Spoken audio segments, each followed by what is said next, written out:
असम के रण में उतरेंगे गृह मंत्री अमित शाह। कोलियाबोर विधानसभा क्षेत्र में करेंगे चुनावी सभा। झारखंड के सीएम हेमंत सोरेन भी करेंगे सभा को संबोधित। तिनसुकिया में हेमंत की होगी चुनावी सभा। कल्पना सोरेन गोसाई गांव में करेंगी प्रचार।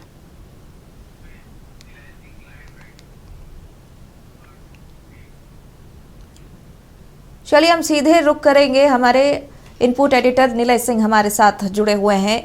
निलय, असम का रण अब धीरे धीरे अपने गंतव्य की ओर बढ़ रहा है और काफी दिलचस्प हो रहा है, क्योंकि दिग्गज अब मैदान में उतर चुके हैं प्रचार प्रसार के लिए। एक के बाद एक प्रधानमंत्री ने चुनावी जनसभा किया, हेमंत सोरेन ने किया, अब अमित शाह भी इस रण में उतरेंगे। इसके अलावा सीएम हेमंत सोरेन फिर से सभा को संबोधित करेंगे। क्या कुछ तमाम जानकारी है? बिल्कुल स्नेहा, आपने सही कहा कि जो असम का जो रण है वो अब दिलचस्प नज़र आ रहा है। और देखिए, कल यहाँ पे प्रधानमंत्री नरेंद्र मोदी की सभा हुई थी। चाय बागान में वो गए थे, वहाँ के मजदूरों से मिले, उन्होंने वहाँ उनके साथ संवाद किया, सभा को संबोधित किया और साथ ही साथ कहा कि असम जो है वो 10 सालों में विकास के एक नए मुकाम पर पहुँचा है और आने वाले समय में बीजेपी की सरकार बनती है तो ये कारवां जो है वो और आगे बढ़ेगा। साथ ही साथ अमित शाह जो कि केंद्रीय गृह मंत्री हैं, उनकी भी 3 दिन पहले यहाँ पे सभाएं हुई थी।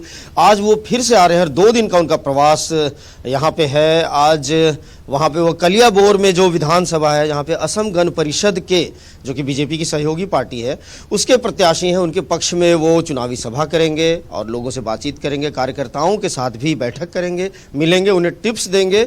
और अगर हम बात करें झारखंड के मुख्यमंत्री हेमंत सोरेन की, तो आज वो तिनसुकिया इलाके में है, वहाँ भी वो कई सभाओं को संबोधित करेंगे। इससे पहले भी हेमंत सोरेन जो है वो लगातार कैंप करते आ रहे हैं और उन्होंने कई सभाएँ की हैं यहाँ पे।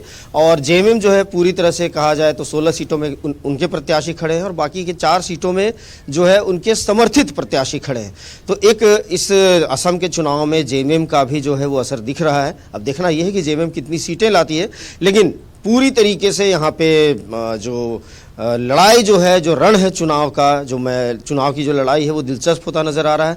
कांग्रेस के भी यहाँ पे मंत्री शिल्पी नेहा तिर्की यहाँ पहले से मौजूद हैं। आज दीपिका पांडे भी आ गई हैं, उनकी भी यहाँ पे कई कार्यक्रम है। गौरव गोगोई जो हैं वो भी जोर लगा रहे हैं अपर असम में और कई इलाकों में, चाहे वो लखीमपुर हो या फिर कई अन्य इलाके हैं। मैं आपको ये भी बताना चाहूँगा कि कल्पना सोरेन जो कि मुख्यमंत्री हेमंत सोरेन की पत्नी है, वो भी यहाँ पे आ चुकी हैं। आज उनकी गोसाई गांव में जो कि कोकराझाड़ इलाके में है, वहाँ पे उनकी चुनावी सभा है।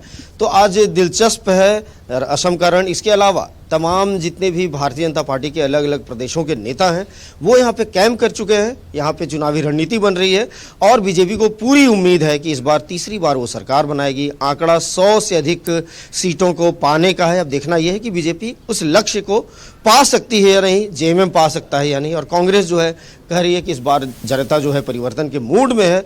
तो अब ये भी देखना है कि क्या कांग्रेस का जो सपना है वो साकार होगा या नहीं। कुल मिलाकर देखा जाए तो अब महज 5-6 दिन ही बचे हुए चुनाव प्रचार में। 7 तारीख के बाद प्रचार बंद हो जाएगा। तो सारी पार्टियां अपनी पूरी ताकत यहाँ पे झोंक चुकी हैं। जी स्नेहा। चलिए, बहुत बहुत शुक्रिया तमाम जानकारी के लिए निलय। अब देखने वाली बात होगी कि इस असम के रण में आगे और क्या कुछ होता है।